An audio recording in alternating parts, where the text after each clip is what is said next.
गर्मियों की छुट्टियों में रोहन और उसकी दोस्ती का ग्रुप घूमने का प्लान बना रहा था। हर बार की तरह इस बार भी कुछ अनोखा और रोमांचक करना था। तभी रोहन ने सुझाव दिया, चलो इस बार किसी डरावनी जगह चलते हैं। मैंने सुना है कि शहर के पास वाली पुरानी हवेली में आज भी अजीब घटनाएं होती हैं। ग्रुप के सभी सदस्य पहले तो हिचकिचाए, लेकिन फिर रोमांच के चक्कर में मान गए। अगले ही दिन सभी अपने बैग पैक करके उस हवेली की ओर निकल पड़े। हवेली शहर से करीब 10 किलोमीटर दूर एक घने जंगल के बीचों बीच थी। दिन में भी वहां अंधेरा और सन्नाटा छाया रहता था। हवेली के पास पहुंचते ही पुरानी दीवारों पर उगी काई, टूटी खिड़कियां और जंग लगे दरवाजों ने उनकी रीढ़ की हड्डी में सिहरन पैदा कर दी। हवेली के दरवाजे पर एक पुराना ताला लटका था, लेकिन अजीब बात यह थी कि दरवाजा थोड़ा सा खुला हुआ था। ये दरवाजा खुद खुला है या किसी ने खोला है? नेहा ने डरते हुए पूछा। डरने की जरूरत नहीं, हम सब साथ हैं, रोहन ने हिम्मत दिलाई। उन्होंने धीरे धीरे दरवाजा खोला और अंदर कदम रखा। अंदर घुसते ही एक अजीब सी ठंड और सड़ांध ने उनका स्वागत किया। हवेली का हर कोना धूल और मकड़ी के जालों से भरा था। जैसे ही वे हवेली का मुआयना करने लगे, नेहा को ऐसा महसूस हुआ कि किसी ने उसके कंधे पर हाथ रखा। उसने पीछे मुड़कर देखा, लेकिन वहाँ कोई नहीं था। यहाँ से लौट चलते हैं, नेहा ने घबराते हुए कहा। नहीं, अभी तो शुरुआत है, रोहन ने हंसते हुए कहा।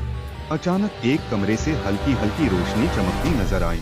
ग्रुप के सभी सदस्य उस कमरे की ओर बढ़े। वहां पहुंचने पर उन्होंने देखा कि एक पुराना झूला अपने आप हिल रहा था। ये तो हवा से हिल रहा होगा, राहुल ने कहा।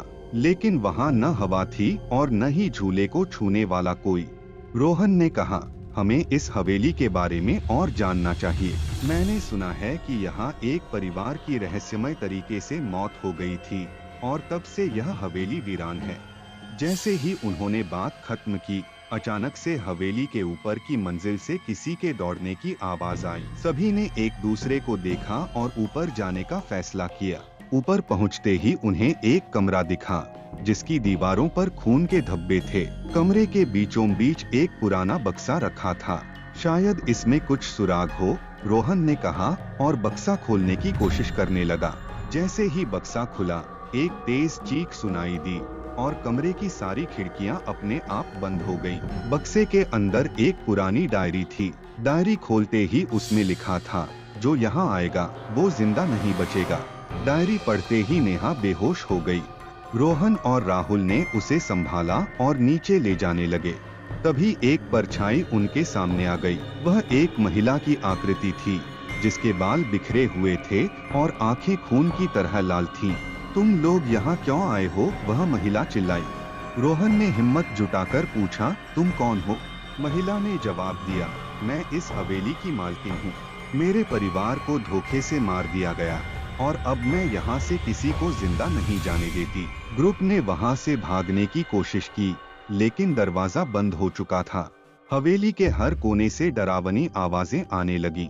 अचानक रोहन को याद आया कि डायरी में एक मंत्र लिखा हुआ था। उन्होंने जल्दी से मंत्र पढ़ा और अचानक हवेली की सभी खिड़कियां और दरवाजे खुल गए। भूत की चीखें गूंजने लगीं और वह गायब हो गई। ग्रुप किसी तरह बाहर निकलने में सफल हुआ, लेकिन जब उन्होंने पीछे मुड़कर देखा तो हवेली गायब थी। क्या सच में यह सब हुआ था या यह हमारी कल्पना थी? नेहा ने पूछा। रोहन ने जेब से डायरी निकाली और कहा, यह डायरी इस बात का सबूत है कि हमने जो देखा वह सच था। लेकिन असली रहस्य तो यह था कि डायरी के आखिरी पन्ने पर लिखा था, तुम बचकर नहीं जा सकते। दोस्तों, वीडियो पसंद आए हो तो चैनल को लाइक और सब्सक्राइब करना ना भूले, ताकि हम आप लोगों के लिए अच्छी से अच्छी स्टोरी ला सके। धन्यवाद।